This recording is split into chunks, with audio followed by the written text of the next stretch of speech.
So you were going to tell a story about Acme Steel. Oh, Acme Steel. Sometimes it feels like we actually lived in the company town because Acme Steel, as I come more and more to understand it, of course, well, okay, I'll save that a little bit. Acme Steel was one of the reasons immigrants immigrated to America to become part of the working class in mill towns or other such industries like the auto works a little further, north in Michigan and Detroit, etc. And steel was a classic American industry. Acme Steel was on the banks of the Calumet River, which even back then in 19 let's see what my earliest recollections are. Probably about 1947 really stunk and the fish were dead, even though some of my aunts and uncles belonged to boat clubs on the Calumet River and the Little Calumet River, and would still go fishing there. But I remember babysitting my little cousin Bruce, Aunt Lydia and Uncle Dick's son, who they lived with Grandma Weagle in Dalton, and rolling him in his stroller over the Calumet River, and it being extremely difficult to breathe because of the pollution. Now, whether Acme Steel really contributed to all of that or not, I cannot say, although I believe it probably did. And just recently I Googled Acme Steel, or as it became known, Interlake Steel, and come to find out that there's a whole area of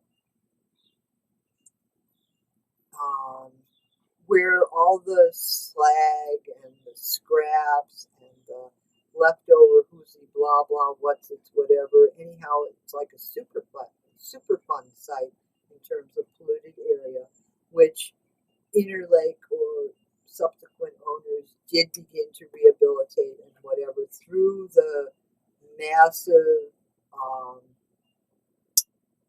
protests and undertakings of the community that was forced to live there in pretty bad circumstances,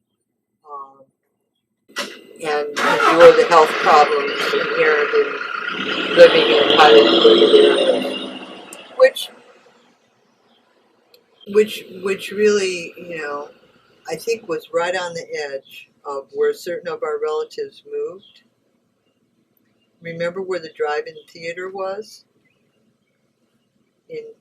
There's IC Railroad in Riverdale, and you go out whatever that road was, and if you're going west, on the right hand side is Acme Steel and the drive-in movie, and then there were, well, whatever. Anyhow, if you Google it, you can see for yourself, and it has been cleaned up somewhat, and now there is a museum, basically. You can take a tour and read about the history of Acme Steel. Now, as far as I know, my grandfather Weagle, my father Weagle, and several of his brothers gave their lives basically to Acme Steel. Dave and Heine and Bud all worked there. Bud worked there for a long time. Yep. Uncle Johnny, I think, worked there a little while, but not very long. Yep. So gave a lot of genetic energy to that company. And then Jim and I, well, there's other stories we can tell, but Jim and I just don't remember things the same way. I remember my parents having a conversation with us, and this is while, maybe I'm going to say like 7th grade. Maybe I think it was shortly before we got Midwest Packaged Liquor Stores, as a matter of fact, Jim, that the company was buying or joining up with some company in South America. And my dad had been asked to go to South America and help supervise, since he he was very good at most of the jobs in number 3 rolling mill. 3 rolling mill. And he worked well with most workers, and the big bosses used to call him up and ask him for advice. So, and so our parents asked us how we would feel about moving to South America, which I was really excited about. But I don't think my two brothers felt that way, and I guess we didn't go. Um, all I wanted was to be able to go to Ridge High School instead of Lincoln Way High School, so I could go to high school with my friends. Anyhow, so what we're talking about, Acme Steel still. Acme Steel used to, for Christmas time, give us gifts, give each family a bag or two of goodies, meaning oranges and citrus fruit, nuts, always a big bag of nuts, and individual presents for children.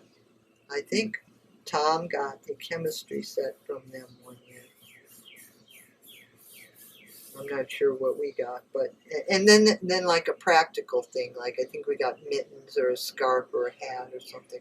So that was always some part of Acme Steel. Um, and